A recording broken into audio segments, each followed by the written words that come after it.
The chocolate eggs were for the children of the guests. That was the rule. 36 hand-decorated chocolate eggs imported from a confectioner in Brussels, arranged on a silver tray in the center of the dining room table, each one wrapped in gold foil and tied with a silk ribbon. They cost $18 apiece. The total for the tray was $648, more than Clara earned in 2 weeks. Clara was not allowed to touch them. She was not allowed to look at them for too long. She was certainly not allowed to take one for her daughter, who was sitting in the kitchen on a plastic chair, coloring with a broken crayon, waiting for her mother to finish the 12-hour shift that had started at 5 that morning and would not end until the last guest left the Easter brunch, and the last dish was washed, and the last crumb was swept from the imported Italian marble floors. Her daughter's name was Sophia. She was 6 years old. She had dark curly hair and round cheeks, and the kind of smile that could change the weather in a room. She was sitting in the kitchen because Clara had no one to leave her with. The babysitter had canceled. Clara's mother was in the hospital with pneumonia, and the woman Clara worked for, a woman named Vivian Ashford, had made it clear on multiple occasions that Clara's personal problems were exactly that, personal.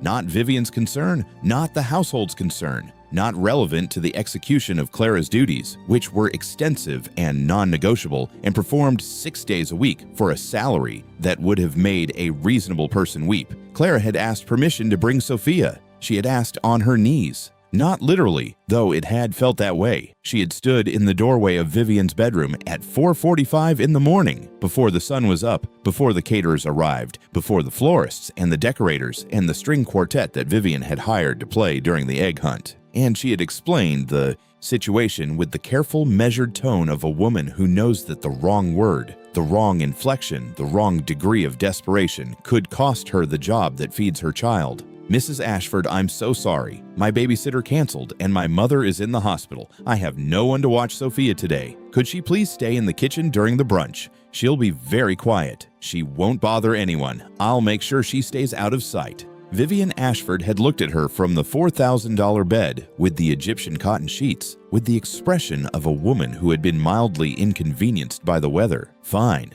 But she stays in the kitchen, she doesn't come out, she doesn't make noise, and she doesn't touch anything. Are we clear? They were clear. They were always clear. The rules in the Ashford household were as rigid and as numerous as the bars in a prison, and they served the same purpose: to maintain order, to reinforce hierarchy, to ensure that the people at the top never had to acknowledge the humanity of the people at the bottom. Clara had been working for the Ashfords for 4 years. She was 31 years old, born in Guatemala, raised in Houston, educated at a community college where she earned an associate's degree in early childhood education that she had never been able to use because the childcare jobs in this part of Connecticut paid $12 an hour and the rent was $1,800 a month, and the math simply didn't work. She had taken the job with the Ashfords because it paid better than anything else available to a woman with her qualifications and her immigration status. $22 an hour, 55 hours a week. No overtime, no benefits, no sick days, no holidays,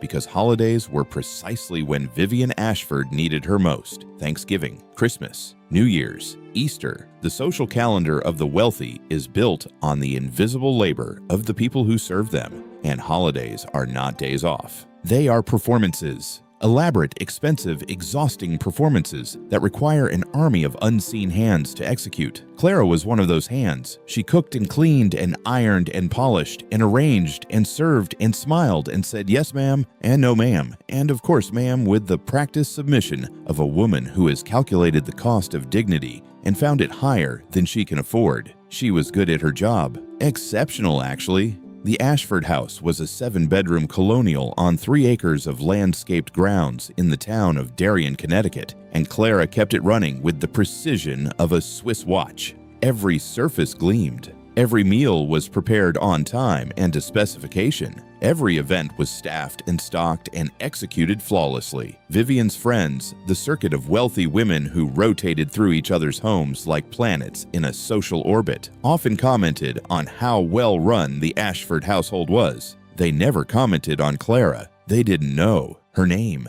They knew her function. Vivian Ashford was 47 years old. She was the kind of beautiful that money buys, the kind that requires maintenance, The weekly blowouts and the monthly facials and the quarterly Botox and the annual trips to a clinic in Switzerland that she didn't talk about, but that everyone noticed. She was married to a man named Preston Ashford III, who worked in private equity and who was present in the house approximately 40% of the time and present in the marriage approximately 0% of the time. They had 2 children, twins, a boy and a girl named Hunter and Sloan, who were 9 years old and who had been raised primarily by a succession of nannies, au pairs, and household staff, of which Clara was the latest and the longest lasting. The Easter brunch was Vivian's event of the year. She planned it for months. She spent more on the decorations than Clara earned in 2 months. She invited 40 guests, all from the same stratum of her Darien society, the hedge fund managers and their wives, the corporate lawyers and their partners, the old money families who had been summering in Nantucket since before Vivian was born, and who tolerated her because Preston's family name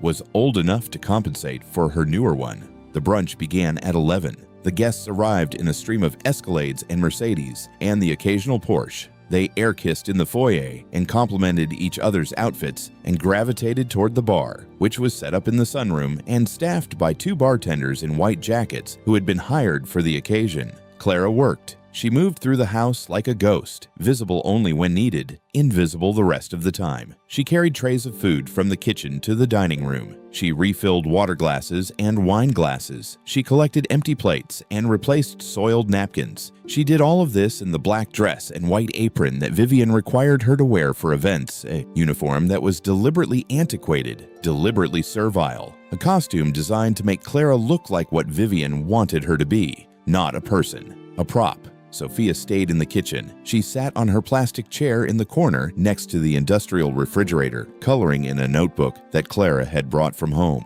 She was quiet. She was good. She was everything Clara had promised Vivian she would be. She didn't make noise. She didn't leave the kitchen. She didn't touch anything. But she was 6 years old. And 6-year-old girls, no matter how well behaved, have limits. At 12:30, during a gap between courses, Clara went to the kitchen to check on her. Sophia was still in her chair, still coloring, but her eyes were red, and her chin was trembling in the way that it does when a child is trying very hard not to cry. "What's wrong, baby?" Clara knelt beside her. "I can hear the other kids," Sophia whispered. "They're laughing. They're doing an egg hunt. Can I go see?" Clara's chest tightened. Through the kitchen window, she could see the back lawn, where Hunter and Sloan and the 12 children of the guests were running through the grass in their Easter outfits, shrieking with joy, hunting for eggs that had been hidden by a professional event planner that morning. The lawn was green and perfect. The children were clean and bright. The scene looked like a catalog, like an advertisement for a life that existed on the other side of a kitchen wall, visible but unreachable, like watching television through a store window. "Not today, baby," Clara said. "But I promise, when we get home, we'll have our own egg hunt. Just you and me." Sophia nodded. She didn't argue. She didn't cry. She went back to her coloring, but the trembling in her chin didn't stop. Clara went back to work. She carried another tray of food to the dining room. She smiled at the guests. She said, "Yes, ma'am," and "Of course, ma'am," and "Can I get you anything else, ma'am?" She did her job. It was 2:15 when it happened. The egg hunt was over. The children had come inside, flushed and grass-stained, and clutching their baskets full of eggs. They were in the living room, sitting on the floor, comparing their hauls, trading eggs, eating chocolate with the gleeful abandon that only children are capable of. The adults were in the dining room, finishing dessert, drinking coffee, performing the ritual of post-meal conversation that is as much a part of wealthy entertaining as the food itself. Clara was clearing plates from the dining room when she heard Vivian's voice from the hallway, sharp, loud, the voice she used when something had gone wrong and someone was going to pay for it. "Clara, come here, now!" Clara set down the plates and went to the hallway. Vivian was standing at the entrance to the living room, her arms crossed, her face arranged in an expression of controlled fury that Clara had learned to recognize and to fear. "What is this?" She pointed into the living room. Clara looked. Sophia was there, in the living room, among the children. She was sitting on the edge of the group, not in it, on the periphery, the way shy children sit when they want to be part of something, but aren't sure they're allowed. She was not touching any eggs. She was not eating any chocolate. She was just sitting there, watching the other children with those round, dark eyes, close enough to feel the warmth of their joy, but not close enough to share it. In her hand, she was holding a single chocolate egg, one of the gold-foiled, silk-ribboned $18 eggs from the silver tray. She was holding it, not eating it, just holding it, turning it over in her small fingers, feeling the foil, looking at the ribbon. One of the guest's children, a boy about Sophia's age, had given it to her. He had seen her watching from the doorway and had walked over and put it in her hand and said, "Here, you can have one of mine," because children, unlike their parents, do not require a cost-benefit analysis before performing an act of kindness. But Vivian had not seen the boy give it to her. Vivian had seen a maid's daughter in her living room, among her guests' children, holding an $18 chocolate egg that she was not supposed to touch. "I told you she stays in the kitchen," Vivian said. Her voice was low but carried. The guests in the dining room could hear it. The children in the living room could hear it. Everyone could hear it because Vivian wanted everyone to hear it. This was not a private correction. This was a public performance. "Mrs. Ashford, I'm so sorry. She must have wandered out while I don't want excuses, Clara. I want rules followed. I gave you one condition. One. Keep her in the kitchen. And you couldn't even manage that." Clara stood very still. Her hands were at her sides. Her face was calm. The face she wore when the humiliation was happening. The mask that kept everything inside, that showed nothing, that gave Vivian no satisfaction and no ammunition and no evidence that the words were landing where they were aimed. But then Vivian did something that the mask could not absorb. She walked into the living room. She walked to Sophia. She knelt down, which was the cruelest part, because kneeling brought her to the child's eye level, made it intimate, made it personal. And she took the chocolate egg from Sophia's hand, not roughly, not violently, gently, with the careful, deliberate precision of a woman who understands that the most devastating cruelty is the kind that looks civilized. "These aren't for you, sweetheart," Vivian said. Her voice was honey and acid, sweet on the surface, corrosive underneath. "These are for the guests' children. Your mommy should have explained that." Sophia's hand stayed open for a moment after the egg was taken. A small hand, palm up, fingers slightly curled, frozen in the shape of holding something that was no longer there. She looked at her empty hand. She looked at Vivian. And then she looked at her mother, who was standing in the hallway, watching, and whose mask was cracking. The boy who had given Sophia the egg stood up. His name was Oliver. He was 6 years old, the son of a hedge fund manager and his wife, and he had the righteous, uncomplicated sense of justice that children possess before the world teaches them to compromise it. "I gave it to her," Oliver said. His voice was clear and loud and confused. "It was mine. I gave it to her because she didn't have one." Vivian looked at him. For a fraction of a second, something shifted in her expression, something that might have been shame, or might have been the recognition that a 6-year-old boy had just exposed the absurdity of what she was doing. But the fraction of a second passed, and the performance resumed. "That's very sweet, Oliver, but the eggs are for the guests' children to enjoy here, not to give away." She stood up, the confiscated egg in her hand, and walked back to the silver tray and placed it among the others, as if returning a stolen artifact to a museum, as if an $18 chocolate egg were a national treasure and a 6-year-old girl's hand were a crime scene. The living room was silent. The children had stopped trading eggs. They were watching. Some of them looked confused. Some looked scared. One girl, about 8, was holding her basket of eggs against her chest, as if she were afraid they would be taken from her too. The adults in the dining room were watching. Some of them had come to the doorway with their coffee cups and their dessert plates. They stood there, and they watched a 47-year-old woman take a chocolate egg from a 6-year-old girl's hand, and not one of them said a word. Not one. Later, some of them would claim they were shocked, that it happened so fast they didn't have time to react, that they wanted to say something but didn't want to cause a scene. These were lies, comfortable, self-serving lies told by people who had witnessed a small act of cruelty and chosen the warm safety of silence over the cold risk of speaking up. One woman saw it and felt it and carried it with her when she left the brunch that afternoon. Her name was Diane Kessler. She was a retired schoolteacher, married to a man who worked in insurance, and she was at the brunch because her husband played golf with Preston Ashford. and declining the invitation would have been socially complicated. Diane went home that afternoon and sat in her living room and thought about the girl on the floor with the empty hand. She thought about it while her husband watched basketball. She thought about it while she made dinner. She thought about it while she lay in bed that night, staring at the ceiling, unable to sleep. She had been a teacher for 32 years. She had seen children hurt in every conceivable way. By parents, by other children, by poverty, by systems that were designed to help them, but that failed them at every turn. She had spent her career trying to be the person who noticed, the person who said something, the person who didn't stand in the doorway with a coffee cup and watch.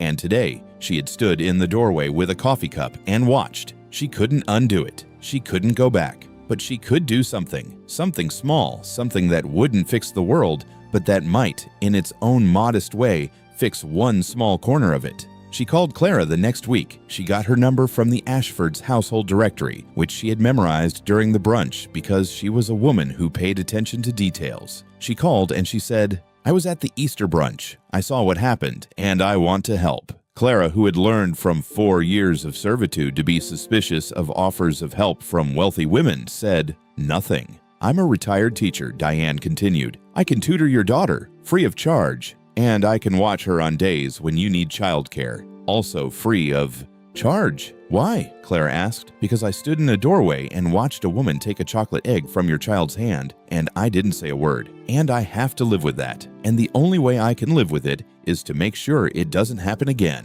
Clara was silent for a long time. Then she said, "Saturday mornings work best." Diane came every Saturday for 3 years. She tutored Sophia in reading and math and science. She watched her while Clara worked. She became, without either of them planning it, a fixture in Clara and Sophia's life, a grandmother figure, a bridge between the world they lived in and the world they were building toward. It was Diane who helped Clara write her first business plan, Diane who proofread the incorporation documents, Diane who, when Clara expressed doubt about whether a Guatemalan immigrant with an associate's degree could start a business in Fairfield County, looked her in the eye and said, "Clara, I taught 3rd grade for 32 years. No potential when I see it, and you have more of it than anyone I've ever met." Clara walked into the living room. She walked past Vivian. She knelt beside her daughter. She picked her up, the way you pick up something broken, carefully, gently, holding all the pieces together. She carried her to the kitchen. She set her on the plastic chair. She knelt in front of her and took her face in both hands.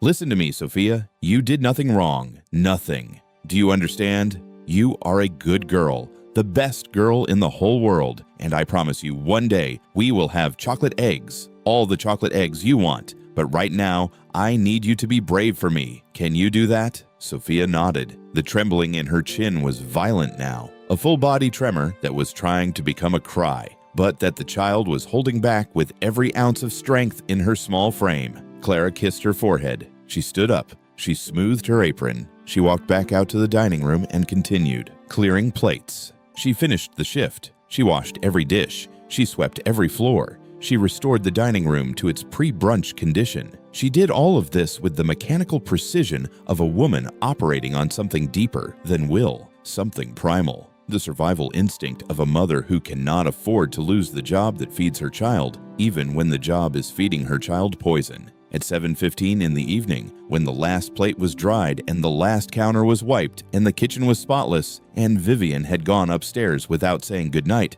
or thank you or anything at all, Clara picked up her sleeping daughter from the plastic chair and carried her to the car. She drove home. A 40-minute drive from Darien to the apartment in Bridgeport that she shared with Sophia, and the ghost of every dream she had ever had about what her life would look like. She carried Sophia inside. She put her to bed. She kissed her forehead. Then she sat on the kitchen floor of her apartment and cried. She cried the way people cry when they have been holding it together for so long that the collapse, when it finally comes, is total. She cried with her whole body. She cried until there was nothing left, until the tears ran out, and the sobs turned to hiccups, and the hiccups turned to silence, and the silence turned to something else. Rage. Not the crying kind of rage. The quiet kind. The cold kind. The kind that doesn't burn hot and fast and die out. The kind that freezes solid and stays frozen and becomes structural, becomes load-bearing, becomes the foundation on which you build something new. She sat on that kitchen floor for an hour,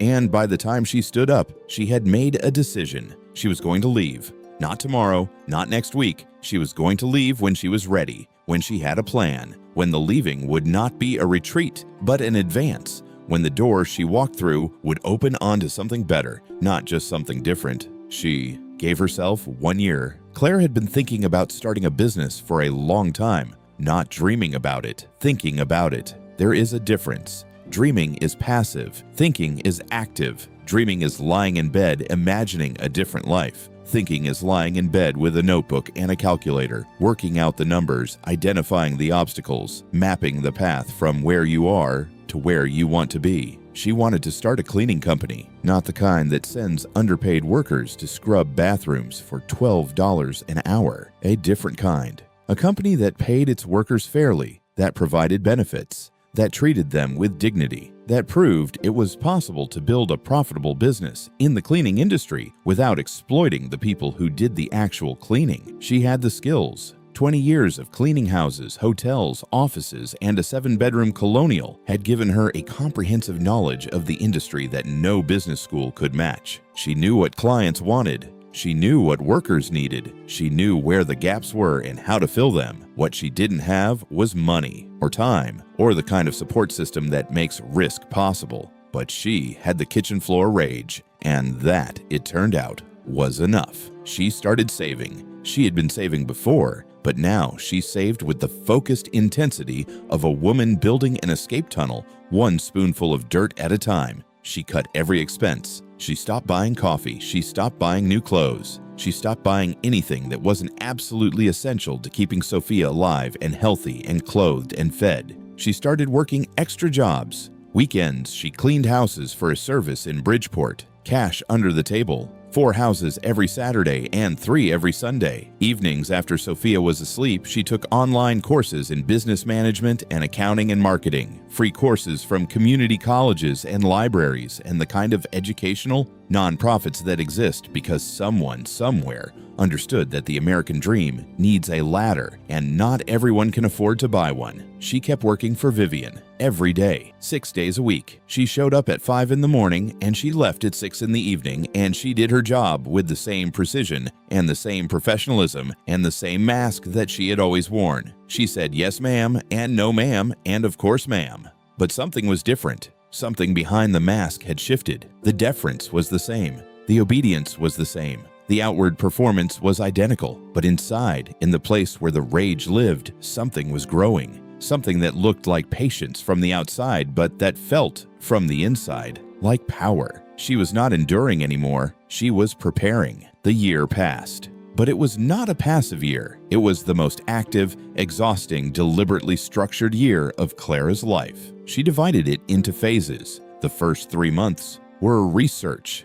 She studied the cleaning industry the way a general studies a battlefield. She read trade publications. She analyzed competitors. She visited their websites and read their reviews and identified every complaint, every gap, every place where the existing companies were failing their clients or their workers or both. She found plenty of gaps. The cleaning industry in Fairfield County was dominated by 2 types of companies: large franchises that paid minimum wage, provided no benefits, and churned through employees like disposable gloves, and small independent operators who were often a single person with a car and a bucket, reliable but limited, unable to scale, unable to offer the consistency that commercial clients required. There was a space in the middle, a company that was professional enough for corporate clients, but humane enough for the people who did the work, a company that could scale without selling its soul, a company that treated cleaning not as unskilled, labor to be exploited, but as skilled work to be respected.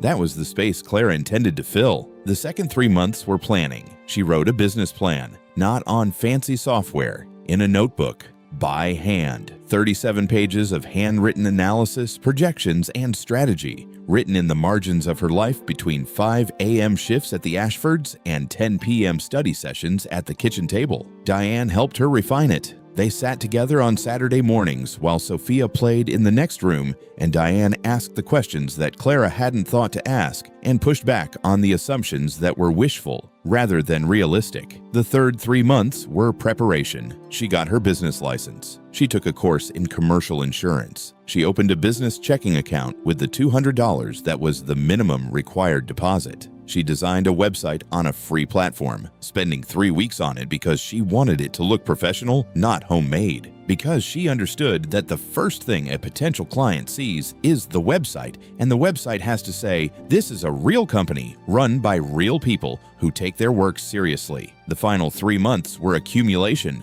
pure, focused, relentless saving. Every penny, every cent. She worked 7 days a week. She ate rice and beans for dinner 5 nights out of 7. She gave up every comfort that wasn't essential. She became a machine designed for a single purpose: to gather enough resources to survive the first 6 months of a business that had no revenue and no guarantee of ever having any. 12 months of double shifts and online courses and spreadsheets and business plans, and the relentless, grinding accumulation of savings that grew $1 at a time, the way stalagmites grow in caves. Slowly, invisibly, but with an inevitability that nothing can stop. She saved $19,000. It wasn't much. It wasn't enough, by any traditional measure, to start a business. But Clara had never had enough of anything, and she had learned from a lifetime of not having enough that enough is not a number. It's a decision. She filed the paperwork on a Monday. She registered the business on a Tuesday. She designed the logo on a Wednesday, sitting at her kitchen table with Sophia,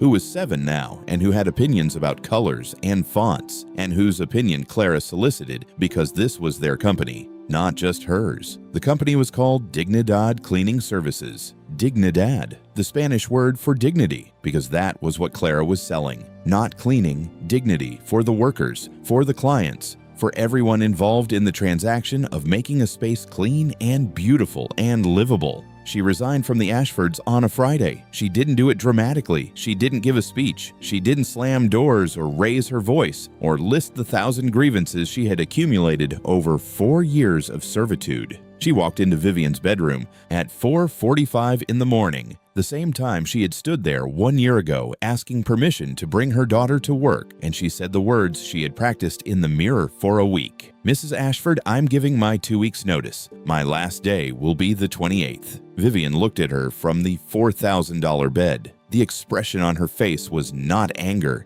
It was not concern. It was not even surprise. It was annoyance. The mild, dismissive annoyance of a woman who has been told that a household appliance has malfunctioned and who is already thinking about the inconvenience of replacement. "Fine. Make sure you train whoever I hire next." "Of course, ma'am." That was it. 4 years, thousands of hours, millions of steps across marble floors, a chocolate egg taken from a child's hand, and the farewell was 2 sentences and a dismissal. Clara worked her final 2 weeks with the same precision she had always shown. She trained her replacement, a young woman from Ecuador named Maria, and she made a point of telling her things that went beyond the job description. Which rooms Vivian checked first, which surfaces she inspected with a white glove, which days were safe to take a 5-minute break, and which days were not. The information that makes the difference between surviving in that house and being destroyed by it. She also told Maria something that wasn't in any job description, something that no employer would ever write down, something that Clara wished someone had told her on her first day 4 years ago. "You are not the apron," Clara said. "You are not the uniform. You are not what she calls you. You are who you are underneath all of that. Remember that every day, no matter what happens in this house. Remember who you are when you leave it." Maria looked at her with the wide, uncertain eyes of a woman who is just beginning to understand the terrain she has entered. "Is it that bad?" Maria asked. Clara thought about the chocolate egg, about Sophia's empty hand, about the kitchen floor at midnight, about the year of planning and saving and preparing that had led to this moment, standing in a hallway in Darien, Connecticut, giving advice to her replacement the way a soldier briefs the next soldier before leaving the front line. "It doesn't have to be," Clara said. "Not if you know who you are." She gave Maria her phone number. She told her to call anytime, day or night, if she needed to talk or needed help or needed someone to remind her that the black dress and the white apron and the yes ma'am, no ma'am were a performance, not an identity. Maria called 3 months later. She was crying. Vivian had humiliated her in front of guests at a dinner party. Clara listened. She didn't give advice. She didn't say, "I told you so." She just listened, the way Diane had listened to her, the way anyone who has survived something listens to someone who is still in it. Then she said, "When you're ready to leave, I have a job for you." Maria left 6 months later. She became Dignidad's 44th employee. She now manages the New Haven office. On her last day at the Ashfords, Clara cleaned the kitchen one final time. She wiped the counter where Sophia had sat on the plastic chair. She looked at the corner where her daughter had colored while the other children hunted for eggs on the lawn. She stood there for a moment, feeling the weight of the memory, letting it press against her chest one last time. Then she untied her apron. She folded it neatly. She placed it on the counter and she walked out of the front door. Not the service entrance, the front door. Vivian didn't notice. Nobody noticed. The front door and the service entrance led to the same driveway, but Clara noticed, and that was enough. Dignidad Cleaning Services started with 3 clients. Clara found them through the same network of church connections and community contacts that had sustained her throughout her years in Bridgeport. A dental office, real estate agency, a small law firm. The contracts were modest. The revenue was barely enough to cover expenses, but it was hers. Every dollar, every decision, every hour of labor was performed by choice, not compulsion, and the difference was everything. The first 6 months were brutal. Clara cleaned alongside her employees because she couldn't afford not to. She woke at 4 in the morning and cleaned until noon, and then spent the afternoon doing the business side, the invoicing and the scheduling and the marketing and the bookkeeping, which she had taught herself from the online courses and which she performed at the kitchen table while Sophia did homework beside her. There were nights when the numbers didn't work, when the expenses exceeded the revenue and the savings account shrank instead of grew, and the doubt crept in like cold air under a door. On those nights, Clara would sit at the kitchen table after Sophia was asleep and stare at the spreadsheets and feel the fear pressing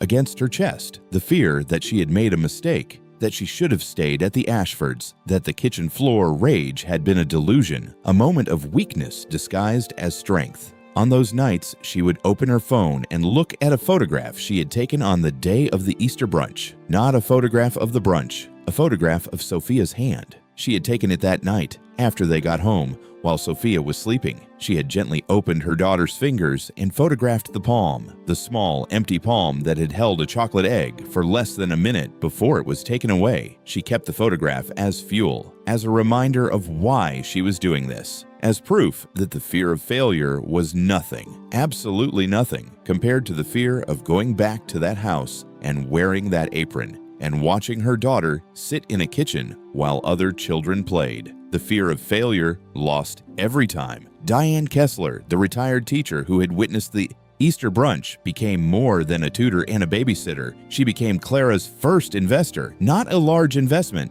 $5,000, given not as charity but as a business loan with terms and interest and a repayment schedule that Diane had drawn up herself because she wanted Clara to understand that this was a professional transaction between equals, not a handout from a rich woman to a poor one. "I believe in you," Diane said when she handed Clara the check. "But more importantly, I believe in your business plan. You have identified a real gap in the market. Fair wages and dignity are not just moral goods, they're competitive advantages. Your employees will be better because they're treated better. Your clients will notice, and the business will grow."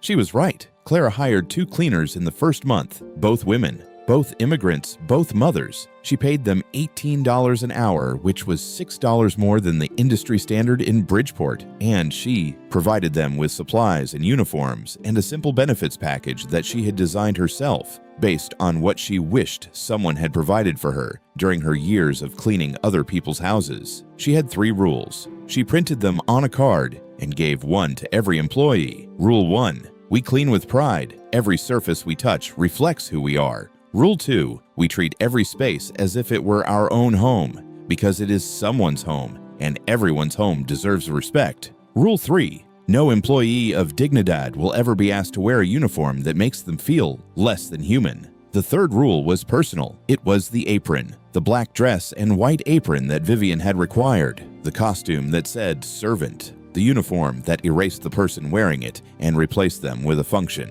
Dignidad employees wore polo shirts with the company logo, navy blue, professional, clean. The kind of shirt that says, I am here to do a job and I am proud of the job I do and I'm a person while I do it. The business grew, slowly at first, then faster. Word spread through Fairfield County in the way that word spreads about a cleaning company that actually shows up on time, does excellent work, and treats its employees well enough that they stay. In an industry with 90% annual turnover, Dignidad's retention rate was 97%. Workers stayed because they were paid fairly and treated with respect, and because Clara had created something that most cleaning companies never bothered to create: a culture, a sense of purpose. The feeling that the work mattered and the people doing it mattered, and the two things were inseparable. Within 2 years, Dignidad had 43 employees and contracts with over 200 clients across Fairfield County. Clara had moved from the apartment in Bridgeport to a small house in Stratford that had a backyard and a garden and a room for Sophia that was painted lavender because Sophia, like Amara Cooper in Memphis, believed that lavender was purple's quieter sister. Within 4 years, the company had expanded to 3 locations: Bridgeport, Stamford, New Haven. Clara was featured in a local business magazine.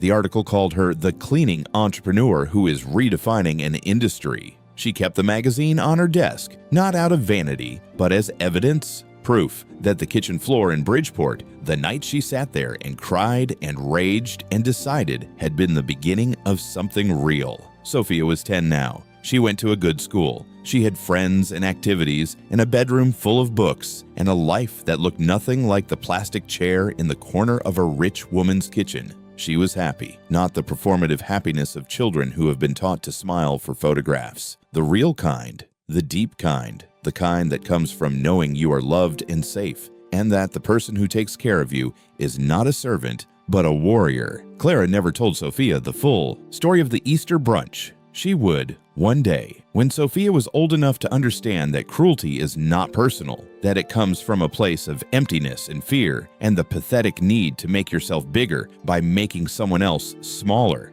She would tell her about the chocolate egg, about the empty hand, about the mask and the rage and the kitchen floor, and the year of preparation that turned a humiliated maid into a business owner. But not yet. For now, Sophia knew only that her mother had started a company, and that the company was named Dignidad, and that Dignidad meant dignity, and that dignity was the most important thing a person could have. More important than money, Sophia had asked once. More important than everything, Clara had said. The collision happened 5 years after Clara left the Ashfords. Clara was at a networking event in Greenwich, a business mixer hosted by the Fairfield County Chamber of Commerce. She was there because Dignidad was growing, and she was looking for corporate contracts, and networking was the price of admission to the world of commercial cleaning. She was standing at a high-top table, holding a glass of water, talking to a facilities manager from a tech company, when she saw her, Vivian Ashford, across the room, standing alone by the bar, holding a glass of white wine, wearing a dress that was slightly less expensive than what Clara remembered, and shoes that were slightly less new. Clara's stomach dropped. The mask came up automatically, the way a shield comes up when an arrow is flying.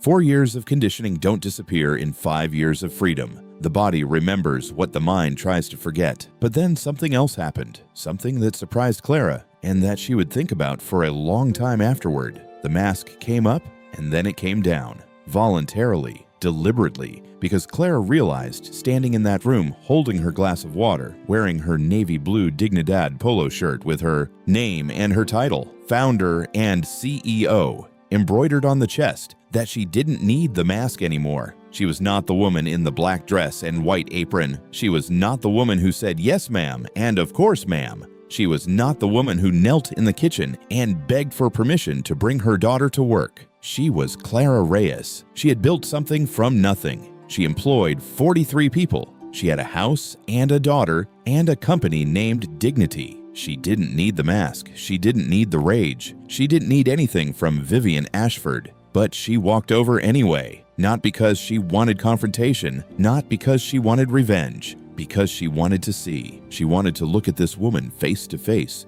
without the apron, and without the hierarchy, and without the rules, and understand what she was looking at. Vivian recognized her. It took a moment. The processing was visible on her face. The slight narrowing of the eyes, the tilt of the head, the scrolling through a mental database of faces until the match was found. And then the recognition landed, and with it, something Clara had never seen on Vivian's face before: discomfort. Not the theatrical discomfort of someone caught in a social faux pas. The deep structural discomfort of someone who is looking at the living evidence of their worst self. The discomfort of a woman who has been telling herself for 5 years that the Easter brunch wasn't that bad, that Clara was an employee, that the egg was expensive, that the rules were the rules, and who is now standing 3 feet from the woman she told herself she hadn't hurt. And the lie is no longer sustainable. "Clara," Vivian said. Her voice was uncertain, smaller than Clara remembered. "Hello, Mrs. Ashford. What are you doing here? I own a cleaning company, Dignidad. We're based in Bridgeport." Vivian's eyes moved to the polo shirt, to the logo, to the words founder and CEO stitched beneath Clara's name. The processing continued. The recalculation. The updating of a mental model that had filed Clara under servant and was now being forced to refile her under something else entirely. That's wonderful," Vivian said. The words sounded like they had been extracted with pliers. They stood there for a moment. 2 women, one who had been on top and one who had been on the bottom, and who were now, improbably, impossibly, standing at the same height, at a high top table at a business mixer, with glasses in their hands and name tags on their chests, equals in the eyes of a room that saw only what was visible. Clara studied Vivian the way she used to study the marble floors of the Ashford house, looking for cracks, for signs of wear, for the small imperfections that reveal the truth about the material beneath the surface. And she found them. Vivian's hair was thinner. Her clothes, while still expensive, were last season's. Her makeup was applied with less precision, as if the ritual had become a chore rather than an art. And her eyes, which had always been sharp and certain and radiating the cold confidence of a woman who knew exactly where she stood in the world, were different now. Uncertain, searching, the eyes of a woman who has lost her place and is trying to find it in the faces of other people. Clara had heard pieces of the story through the Darien grapevine, which reached even to Bridgeport. Preston had left, not for another woman, for a simpler life. He had moved to Vermont. He was teaching skiing. He had given Vivian the house, but not much else, because the private equity fortune had been mostly illusion, leveraged and restructured, and dependent on a market that had shifted. And when the lawyers finished dividing what was left, Vivian found herself in a 7-bedroom colonial that she couldn't afford to heat, and a lifestyle that required maintenance she could no longer pay for. She had let the cleaning staff go. She had let the landscaper go. She had let the personal chef and the personal trainer and the esthetician go.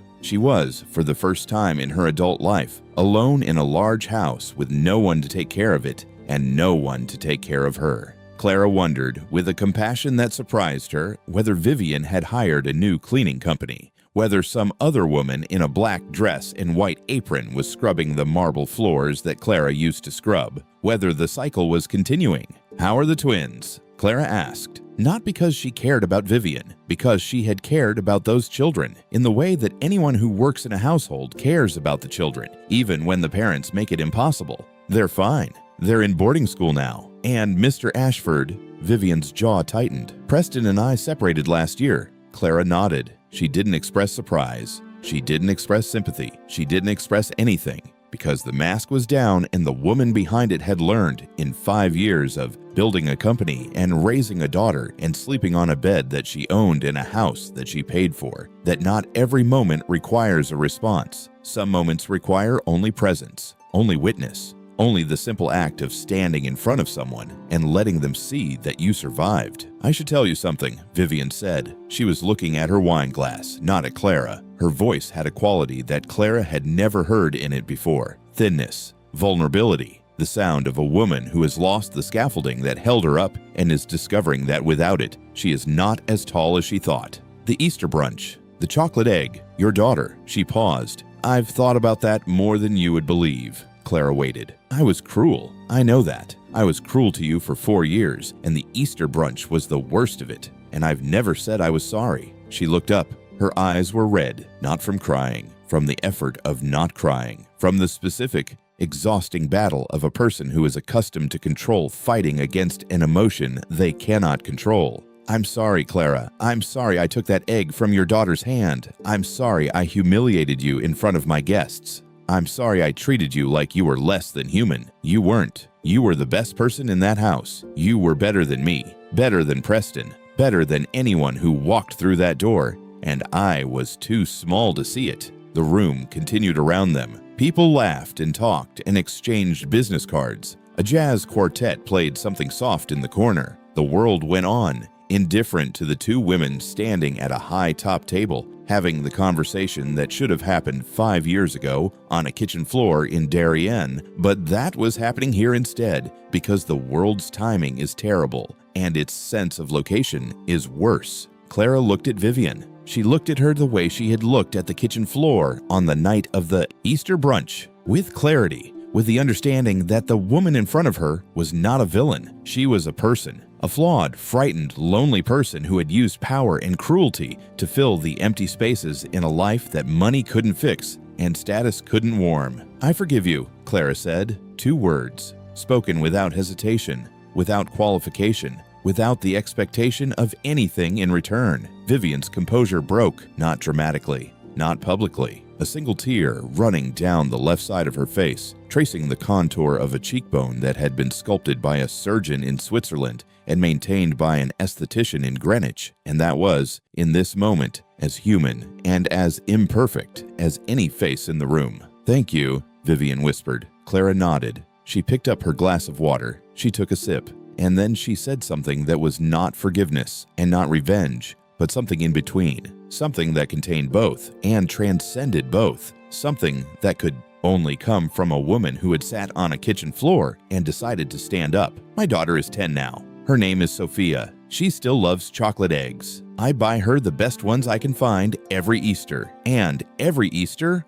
I let her eat as many as she wants." She looked at Vivian, because no one will ever take one from her hand again. She set down her glass. She straightened her polo shirt. She walked away. She didn't look back. Dignidad Cleaning Services is still growing. Clara opened a 4th location last year. She employs over 100 people now, 100 women and men, most of them immigrants, most of them parents, all of them paid fairly and treated with respect, and wearing navy blue polo shirts that say their name and their title, and that declare, through fabric and thread, and the simple act of choosing dignity over costume, that the person cleaning your office is a person. Each one of them has a story. Rosa, who fled domestic violence in Honduras and who cleaned hotel rooms for 3 years before Clara hired her, and who now manages the Stamford office and sends money home to her mother every month. Fatima, who came from Somalia with a nursing degree that America didn't recognize, and who cleaned toilets for 5 years before Clara promoted her to quality assurance manager and enrolled her in a certification program that would eventually allow her to practice nursing again.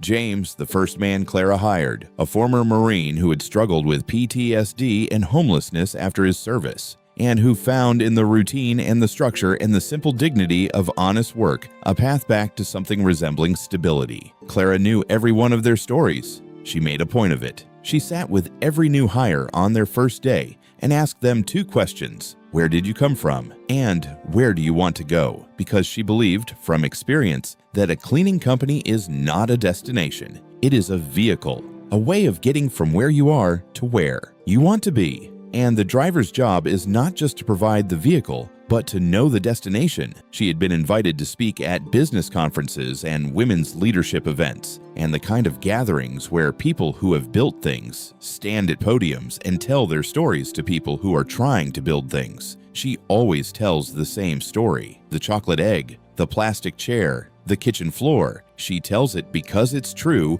and because true stories are the only kind worth telling, and because somewhere in the audience, every time, there is a woman in a black dress and a white apron who needs to hear that the kitchen floor is not the end. It's the beginning. The last time she told the story was at a conference in Hartford. 500 people in the audience. Business owners, entrepreneurs, investors, community leaders. Clara stood at the podium in her navy blue polo shirt. No suit, no costume, just the shirt with her name on it. And she told them about the Easter brunch, about the egg, about the hand, about the kitchen floor. When she finished, the room was silent for 3 seconds. Then the applause started. not polite applause, the kind that comes from the chest, the kind that says, "I hear you, I see you, your story matters." A woman in the third row was crying. She was wearing a uniform, a hotel maid's uniform with her name stitched on the pocket. She had come to the conference on her day off, paid the registration fee with money she had saved for 3 months, and she was sitting in the audience of a business conference for the first time in her life, listening to a woman who looked like her and sounded like her tell a story that felt like hers.